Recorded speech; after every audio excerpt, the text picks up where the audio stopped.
जय हिंद, नमस्कार। मैं अंबर जैदी स्वागत करती हूँ आप सबका एक बार फिर से हमारे आज के कार्यक्रम में। दोस्तों, आज मैं आपसे एक ऐसा सवाल पूछना चाहती हूँ जो सिर्फ सुभाष चंद्रा की 22,000 करोड़ के जो इंसॉल्वेंसी केस है उसका सवाल नहीं है। सवाल है दुनिया की पूरी इकोनॉमी का, और एक ऐसे डेट माउंटेन पर आकर खड़ी हो चुकी है जहां पर ऐसा लग रहा है कि उसको चुकाना मुमकिन ही नहीं है। तो सोचिए, भारत की हम बात करते हैं कि भारत में एक high profile personal insolvency case जो है उसमें क्रेडिटर्स के एडमिटेड क्लेम्स थे 22,000 करोड़ के से भी ज्यादा, और अप्रूव्ड रीपेमेंट प्लान के अंदर जो है वो रिकवरी लगभग 6.5 करोड़, मतलब हर 100 रुपए का जो क्लेम है उस पर करीब 3 पैसे की रिकवरी। Hair cut 99.97%। और यहीं से शुरू होता है असली सवाल। क्या ये सिर्फ एक बिजनेसमैन का केस है, या फिर भारत का, या फिर हम दुनिया की बात करते हैं जो दुनिया का फाइनेंशियल सिस्टम है उसके लिए एक वार्निंग सिग्नल? क्योंकि दूसरी तरफ अमेरिका की बात करते हैं तो अमेरिका जो दुनिया की सबसे बड़ी इकोनॉमी अपने डेट के लगभग 40 ट्रिलियन के लेवल तक क्रॉस कर चुकी है। और डेट टू जीडीपी का जो प्रेशर है अब सिर्फ अमेरिका तक सीमित नहीं है, बल्कि जो ग्लोबल बोरोइंग और जो राइजिंग इंटरेस्ट कॉस्ट है कई इकोनॉमीज के बजट और जो बॉन्ड मार्केट है उस पर प्रेशर बना रहे हैं। तो सवाल ये है कि जब आम आदमी ईएमआई चुकाता है, इनफैक्ट नहीं चुकाता, तो उससे घर ले लिया जाता है, गाड़ी वापस ले ली जाती है, लेकिन जब कॉरपोरेशंस और जो गवर्नमेंट है वो ट्रिलियंस के डेट लेते हैं और रीपेमेंट इम्पॉसिबल हो जाता है, तो तब सिस्टम क्या करता है? Write off, haircut, inflation, higher taxes, या फिर नए डेट से पुरानी डेट? आज की जो चर्चा है वो उसका सवाल बहुत बड़ा है कि क्या दुनिया जो है वो डेट के बबल पर आकर खड़ी हो गई है, और अगर ये बबल फूटता है तो क्या भारत भी इसके झटके से बच पाएगा या नहीं? तो हम शुरू करते हैं आज की इस चर्चा को, और इस चर्चा में मेरे साथ मौजूद है उमेश जी। उमेश जी, बहुत स्वागत है आपका। जय हिंद, नमस्कार। जय सिया राम अंबर जी।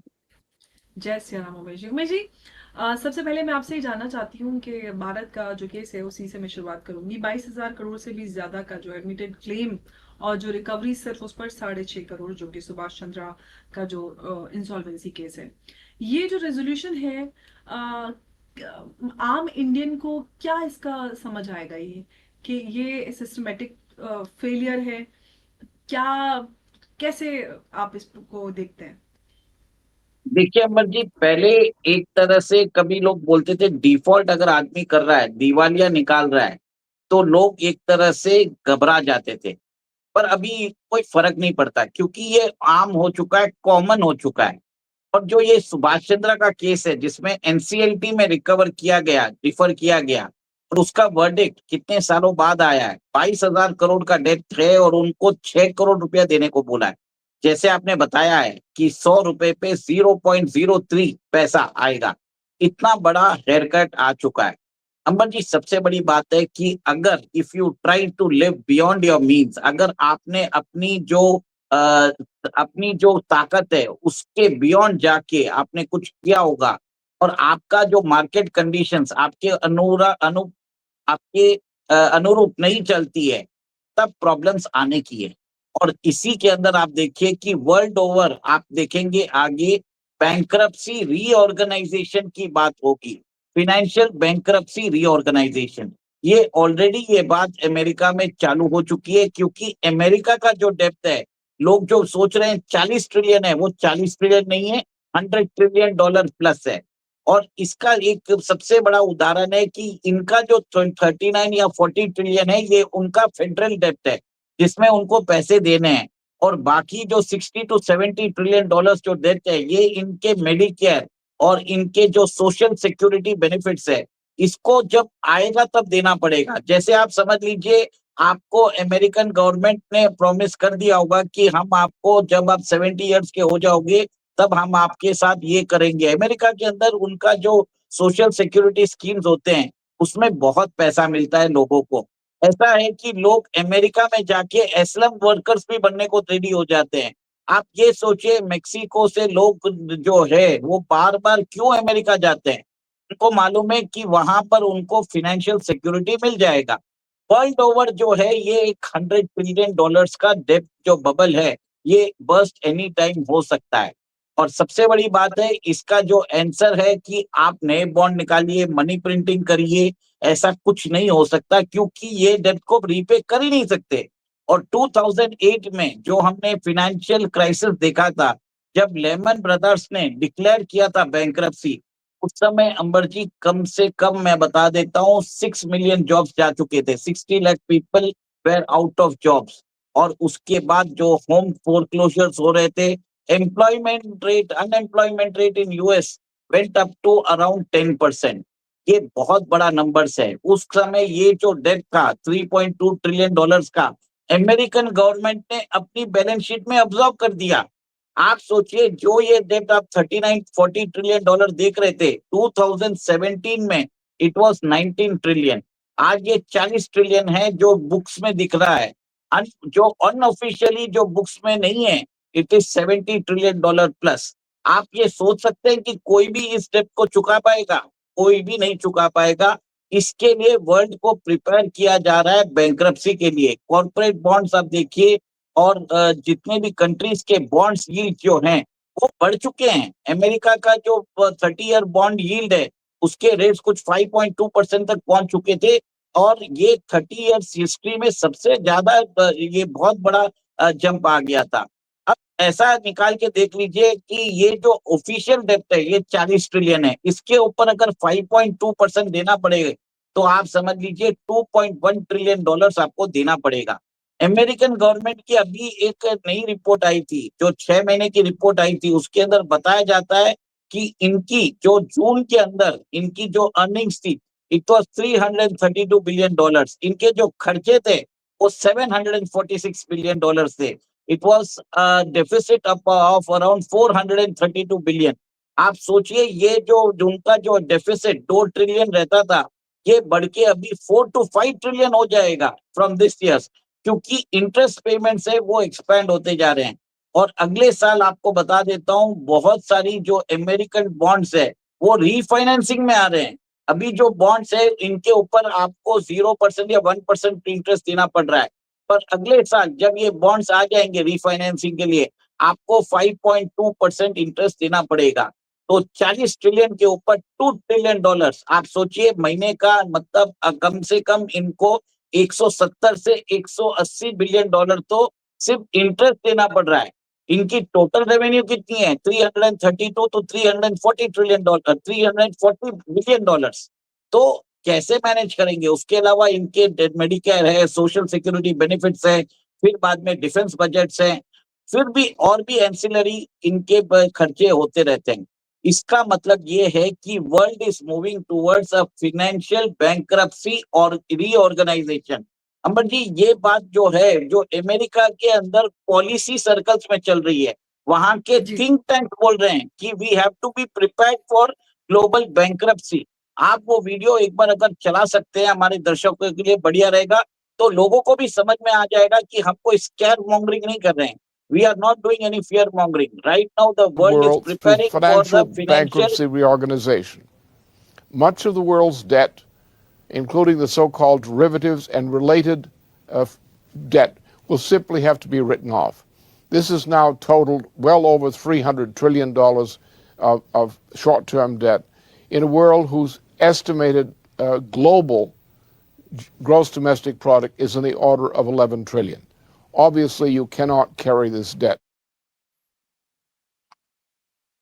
अंबर जी, जी। इन्होंने डेरिवेटिव मार्केट का डेट बोला है 300 ट्रिलियन डॉलर से। आप सोच लीजिए, ये तो ये जो जीडीपी डेट के अलावा ये 300 ट्रिलियन डॉलर्स है। इतना बड़ा माइंड बॉम्बलिंग फिगर्स है कि कोई भी हालत में और जो हेयरकट होगा वो कितना बड़ा होगा हमें भी नहीं मालूम। बस इंडिया के बारे में एक चीज बता देता हूं कि हमारा जो डेट टू जीडीपी रेशियो है वो धीरे धीरे कम होता जा रहा है। फिनेंशियल ईयर 2026 में ये 58.2% हो जाएगा। ये सरकार ने एक तरह से भारत के अंदर जो एफआरबीएम एक्ट है, fiscal responsibility and balancing mechanism act, उसके अनुसार जो है भारत सरकार धीरे धीरे अपना डेट जो है कम करती जा रही है। यहाँ पर फिस्कल रेस्पॉन्सिबिलिटी लेके आ रही है। ये बीजेपी सरकार ने अच्छा काम किया है कि फिस्कल रेस्पॉन्सिबिलिटी जो है वो लेके आ रही है। नहीं तो आप देखिए कांग्रेस शासित जो भी राज्य है, जैसे आप देख लीजिए हिमाचल प्रदेश हो, जैसे तेलंगाना हो, फिर बाद में आप आंध्र प्रदेश हो, आप ये तेलंगाना हो या कर्नाटका और हिमाचल प्रदेश, ये तीनों राज्यों के अगर आप देख लें, वहां पर तो स्टेट गवर्नमेंट एम्प्लॉइज को भी पेंशन और उनको सैलरीज नहीं दे पा रहे हैं। हिमाचल में तो हालत इतनी खराब हो चुकी है। तो फिस्कल डिसिप्लिन होना बहुत जरूरी है और आपको ये देखना पड़ेगा कि अगर भारत के अंदर प्रॉब्लम्स हैं, डेफिनेटली है, क्योंकि कोई भी सेक्टर इम्यून नहीं रह सकता। अगर अमेरिका को प्रॉब्लम आया तो सबको प्रॉब्लम आना जरूरी आएगा।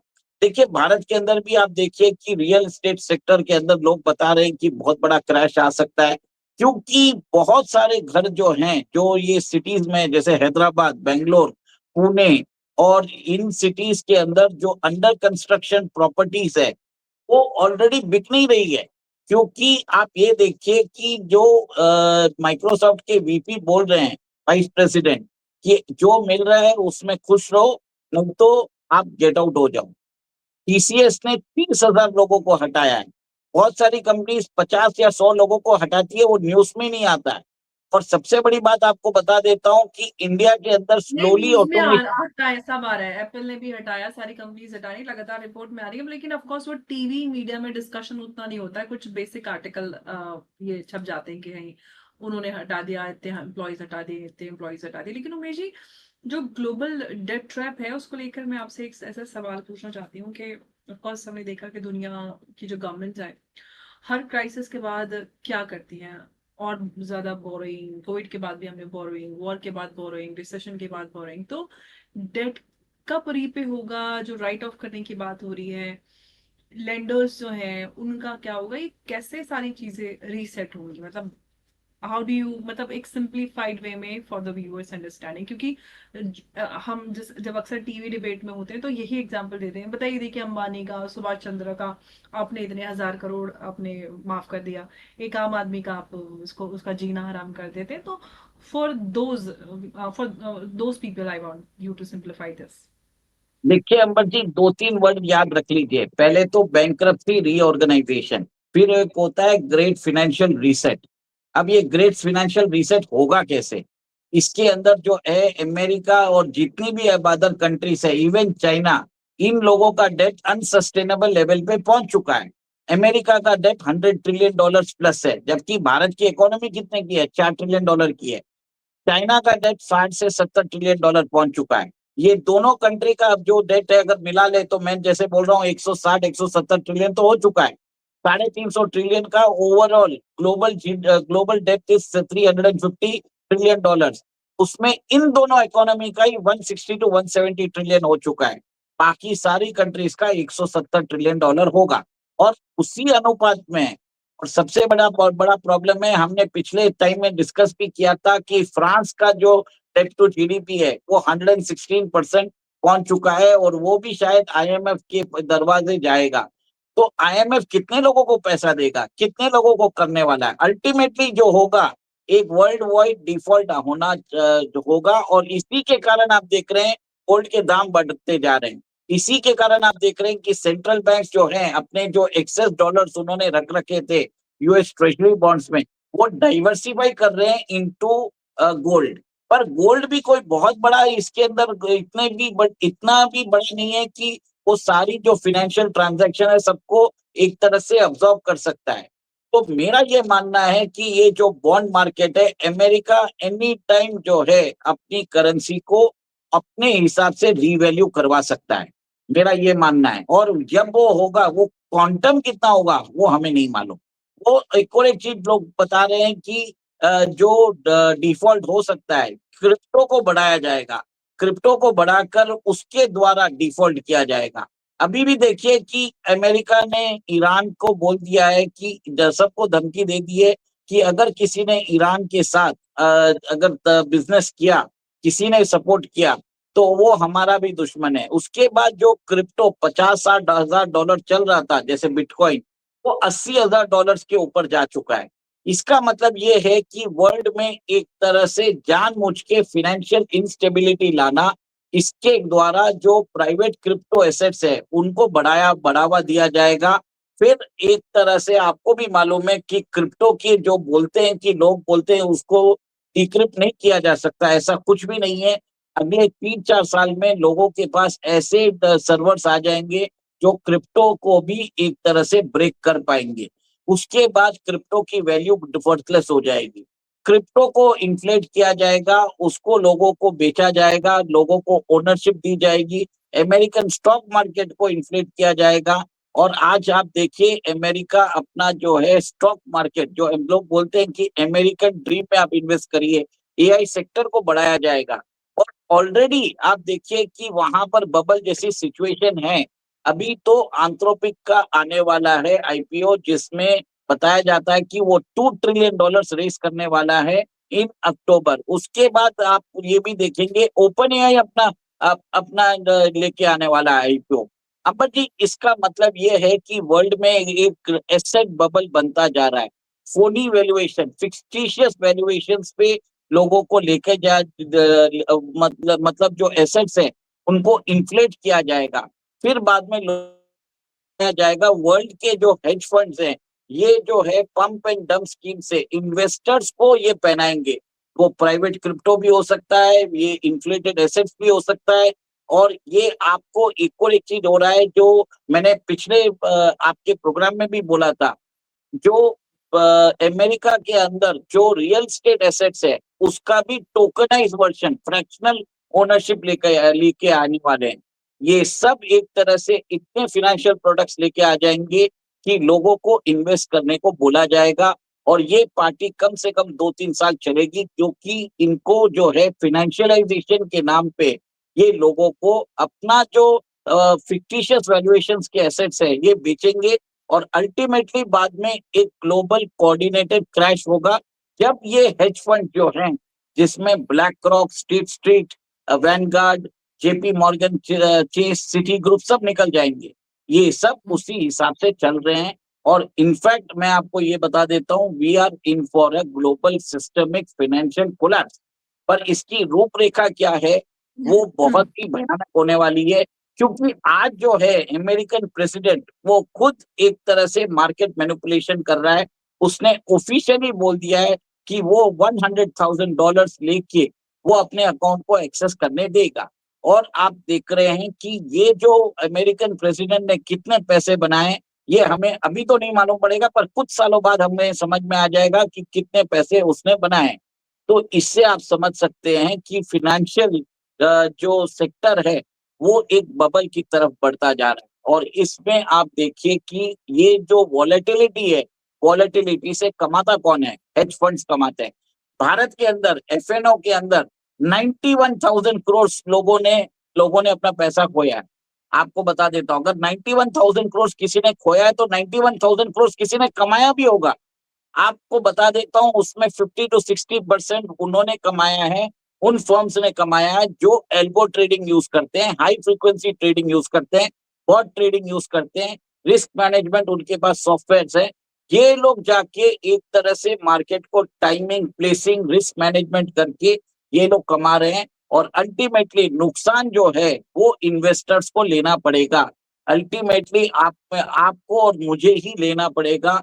और जी, इसका जो बिल्कुल। परिणाम होगा, मैं आपको एक चीज बता देता हूँ, जो स्टॉक मार्केट गिरेगा जब हाई पे, जब it will go down by at least 80%, 80% downfall आएगा। और ये पहले हो चुका है, 2000 में भी हो चुका है .com बूम के कारण। और इस बार जो होने वाला है, it will be combination of many falls. It will be an AI sector fall, China का जो सबप्राइम क्राइसिस है वो भी होने वाला है, फिर अमेरिका का जो महेश जी, बॉन्ड ये सारी क्राइसिस। बातें सब समझ में आ गई कि सब सब कुछ होने वाला।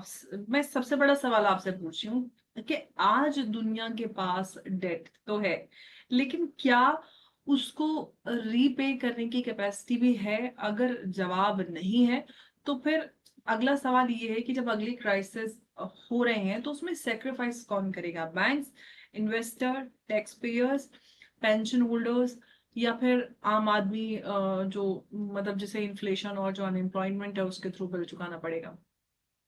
देखिए, मैं आपको बता देता हूँ 2012 या 13 में यूरोजोन क्राइसिस हुआ था। साइप्रस के अंदर जो बैंक्स के अंदर जो एक सर्टेन अमाउंट के ऊपर जिनके भी पैसे थे वो फोरफिट हो चुके थे। आपको ये बता देता हूँ, ये ऑलरेडी एक तरह से सबको मालूम है ये हुआ है। साइप्रस बहुत छोटा इकोनॉमी है। The losses will be have to be borne by the shareholders जिसके पास शेयर्स है। सेकेंड, जिसके पास बहुत ज्यादा डिपॉजिट्स है।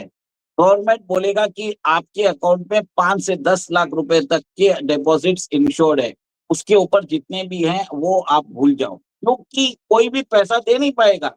अल्टीमेटली गवर्नमेंट कितना पैसा छापेगा, आप मैं ये बताइए, डेट कितना बढ़ेगा? 350 ट्रिलियन डॉलर्स का डेब्ट है और आपकी जो इकोनॉमी साइज है 120 ट्रिलियन है। कैसे होगा 35 इतना 3 गुना कैसे हो सकता है? पॉसिबल ही नहीं है, कोलैप्स आना ही है, it is going to happen. और उस समय मैं आपको बोल देता हूं, जो स्टॉक मार्केट इन्वेस्टर्स होंगे, जो बॉन्ड मार्केट इन्वेस्टर्स होंगे और जिनके बहुत सारे जो वीक फाइनेंशियल इंस्टीट्यूशंस होंगे, उनके पैसे उसके अंदर से खत्म हो जाएंगे। ये होगा अंबर जी, क्योंकि डेब्ट को एक तरह से कंटिन्यूअसली आप जो है उसको रिफाइनेंस नहीं कर सकते। डेफिसिट फाइनेंसिंग आप पॉसिबल नहीं है। और भारत के अंदर मेरे हिसाब से आप तो अगर ऐसा ही चलता रहा, अभी तो 8th पे कमीशन जो है वो उसकी रिकमेंडेशन आनी बाकी है। उस समय आप देखेंगे गवर्नमेंट एम्प्लॉइज की जो सैलरी है, जो 18,000 रुपए है, वो 51,000 रुपए पहुंच जाएगी। और उनको जब सैलरी मिलेगी, जो most probably next year announce होगा, it will be retrospectively paid from 1 January 2026। तो कितना लोग, जो इंडियन गवर्नमेंट का डेब्ट है कितना बढ़ेगा, सैलरीज बढ़ जाएंगी, पेंशन्स बढ़ जाएंगी। तो ये एक तरह से भारत के अंदर भी प्रॉब्लम्स है, पर गवर्नमेंट को मालूम है, गवर्नमेंट जो है ऑलरेडी फायर फाइटिंग कर रही है। पर आगे जो सिचुएशन है जहां पर लोग जो हैं, सारी गवर्नमेंट जो है इंक्लूडिंग बीजेपी गवर्नमेंट, जो लाडली बहना के नाम से लोगों को पैसा दे रही है, एक तरह से ये एक तरह से टैक्स पेयर्स और जो काम करने वाले लोग हैं उनके ऊपर जुल्मी है। क्योंकि आप इन लोगों का पैसा जो है, जो आप पैसा इंफ्रास्ट्रक्चर में लगा सकते हो, आप जो पैसा एजुकेशन करिए, एजुकेशन दीजिए, जैसे चाइना कर रहा है, हमारे यहाँ जी, पर वो नहीं हो रहा है। तो ये एक बिल्कुल। बहुत बड़ा प्रॉब्लम है देश के लिए। पर comparatively of what is going to happen across the world, कि आरबीआई जो बहुत सारे फाइनेंशियल इन्फ्लुएंसर्स आते हैं, वो बोलते हैं कि आरबीआई ने प्राइवेट क्रिप्टो को अलाउ नहीं किया, बिटकॉइन को अलाउ नहीं किया, एथेरियम को अलाउ नहीं किया, सोलाना को अलाउ नहीं किया, हम उसके अंदर ट्रेड कर सकते हैं। भारत का जो सेबी है उसके ऊपर भी हम बहुत बार चिल्लाते रहते हैं कि ये कंट्रोल्स लगाता रहता है। अंबर जी, ये कंट्रोल्स इसके लिए लगा रहा है क्योंकि सरकार को मालूम है अगर ये कंट्रोल्स नहीं हुआ तो जो साउथ कोरिया के अंदर 44% मार्केट क्रैश आया, वैसे भारत के मार्केट में भी आ जाएगा। ये भारत के बिल्कुल, मार्केट के जो सेबी है और प्राइम मिनिस्टर मोदी ने एक तरह से फाइनेंशियल मार्केट को फ्यूचर कैलेमिटी से बचाने के लिए ये सब मेजर्स ले रहे हैं। आपने देख बिल्कुल। लिया जब ग्लोबल क्राइसिस आया था, पाकिस्तान, श्रीलंका, सब जगह प्रॉब्लम आ गया था फरवरी मार्च में। क्या भारत में ऐसा कोई प्रॉब्लम आया? उस क्राइसिस के अंदर आप देखेंगे कि नरेंद्र मोदी की गवर्नमेंट ने क्या किया है, अभी लोग अप्रिशिएट नहीं करेंगे। आज आप देखिए कि जो हमारा डेब्ट टू जीडीपी रेशियो 58.2% कर दिया है, दिस इज रिमार्केबल। और कोविड में ये 75% तक पहुंच चुका था। आप सबसे बड़ी बात है, गवर्नमेंट जो है फिजिकल जी, रेस्पॉन्सिबिलिटी लेके आ रही है। सबसे बड़ी बिल्कुल, बात आपको ये बता देता हूं अंबर जी, स्टे अवे बिल्कुल। फ्रॉम ऑल द जो स्पेक्युलेटिव इंस्ट्रूमेंट्स है, जो उनसे अगर जी, स्टे अवे करेंगे और फिजिकल गोल्ड लेंगे, उनको कोई प्रॉब्लम नहीं आएगा। पर बिल्कुल। कंपैरेटिवली तो बिल्कुल, पर तो दोस्तों आज कंपैरेटिवली की जो स्टोरी है वो सिर्फ सुभाष चंद्रा की नहीं बल्कि सुभाष चंद्रा का जो 22,000 करोड़ का इंसॉल्वेंसी केस है, वो एक की कहना चाहिए कि एक मिरर है, एक आईना, जिसमें हम देख सकते हैं कि जब डेट जो है वो बहुत बड़ा हो जाता है और रीपेमेंट कैपेसिटी बहुत छोटी होती है, तब फाइनेंशियल सिस्टम जो है वो फुल रिकवरी नहीं करता। सिस्टम डिसाइड करता है कि लॉस जो है वो कौन बेयर करेगा। किसी को हेयर कट मिलता है तो किसी को राइट ऑफ और किसी को बेल आउट, और कई बार ऐसा होता है कि आम आदमी को इन्फ्लेशन और टैक्सेस के थ्रू उसकी कीमत चुकानी पड़ती है। आज अमेरिका $40 ट्रिलियन के डेट के साथ प्रेशर में है। ग्लोबल डेट जो है वो hundreds of trillions of dollars के स्केल पर है। बॉन्ड मार्केट जो है वो गवर्नमेंट्स के सवाल पूछ रही हैं कि भाई इंटरेस्ट जो कॉस्ट है वो बजट को स्क्वीज कर रहे हैं। इसीलिए सवाल ये नहीं है कि डेट क्राइसिस आएगा या नहीं आएगा, सवाल ये है कि जब डेट का हिसाब होगा तो बिल किसके नाम पर कटेगा, और भारत क्या दुनिया की गलतियों से सीखेगा या फिर वही डेट ट्रैप एक नए स्केल पर रिपीट करेगा। दोस्तों, मैं हूं जैदी और आप देख रहे हैं हमारा आज का ये खास कार्यक्रम, और आज की जो बहस है वो सिर्फ डेट की नहीं बल्कि हमारे फ्यूचर की है। बहुत बहुत धन्यवाद उमेश जी आपका। नमस्कार, जय हिंद, जय भारत, जय श्री राम। जय श्री राम जी।